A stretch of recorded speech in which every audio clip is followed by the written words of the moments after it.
అందరికీ నమస్కారం. సినిమా పరిశ్రమలో ఎన్టీఆర్, ఏఎన్ఆర్ తర్వాత అంత స్టార్డమ్ చూసిన వ్యక్తి చిరంజీవి గారు. చిరంజీవి గారు ఏ సినిమా వారసత్వం లేకుండా, సినిమా పరిశ్రమలో ఎవరో లేకుండా సినిమాల్లోకి ఎంట్రీ ఇచ్చి ఆయన తనదైన స్టైల్లో నటిస్తూ ప్రజలను మెప్పించి అగ్రస్థాయికి చేరుకున్నాడనే దాంట్లో ఏ రకమైన డీవియేషన్ లేదు. ఎవరైనా సరే ఒప్పుకు తీరాల్సిందే. ఏ హీరోల అభిమానులు ఎట్లయినా సరే చిరంజీవి విషయంలో యాక్సెప్ట్ చేస్తారు. అతను ప్రత్యేకంగా డ్యాన్సులు, ఫైట్లు, వెరైటీ సినిమాలు చేసి రకరకాల కాన్సెప్టులతో, రకరకాల వేషాలతో సినిమాలు చేసి, అటు కౌబాయ్ సినిమాలు, ఇటు సాంఘిక సినిమాలు, ఇటు లవర్ బాయ్ గాను, అటు కామెడీ బాయ్ గాను, ఒక చంటబ్బాయ్ లాంటి ఒక కామెడీ సినిమా చేసిన చార్లీ చాప్లిన్ మోడల్లో అనేక రకాల పాత్రలు పోషించి మెప్పించి పద్మభూషణ్, పద్మవిభూషణ్ అవార్డులు, డాక్టరేట్లు అన్నీ పొంది సినిమా పరిశ్రమలో ఒక ఐకాన్గా నిలబడ్డారు.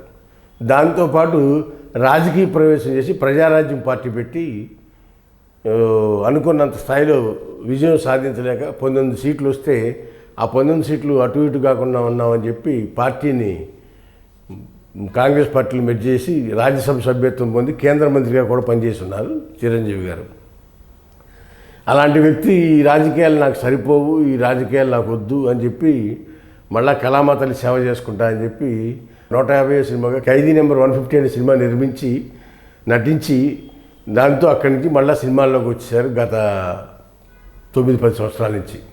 ఈ విధంగా చిరంజీవి సినిమా ప్రస్థానం ఉన్నప్పుడు ఇటీవల కాలంలో ప్రధాని మోడీ గారు భీమవరంలో అల్లూరి సీతారామరాజు విగ్రహావిష్కరణకి ప్రత్యేక ఆహ్వానితుడిగా చిరంజీవి గారిని పిలవడం జరిగింది. అక్కడి నుంచి చిరంజీవి గారికి ప్రధాని మోడీ గారికి సత్సంబంధాలు ఏర్పడ్డాయి. తర్వాత పవన్ కళ్యాణ్ గారితో జనసేన పార్టీ, బీజేపీతో అలయన్స్ ఇదంతా ఒక కోణంలో ఒక ఎత్తు. అక్కడితో చిరంజీవి, పవన్ కళ్యాణ్ బ్రదర్స్ అవటం, మొన్న ప్రమాణ స్వీకారం డయాస్ మీద కూడా చిరంజీవి గారిని ప్రత్యేకంగా ఆలింగనం చేసుకోవటం, అలాంటి సంఘటనలు జరుగుతూ వచ్చినాయి.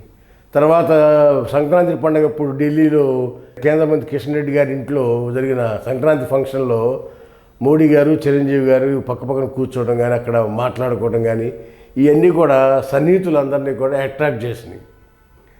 దీని మీద సోషల్ మీడియాలో కానీ, మెయిన్ మీడియాలో కానీ అదిగో చిరంజీవికి రాజ్యసభ ఇచ్చి కేంద్ర మంత్రి అని, లేకపోతే గవర్నర్ పదవని, ఇలా రకరకాలుగా పుంఖానుగా వార్తలు వడ్డించారు మీడియా మిత్రులంతా కూడా.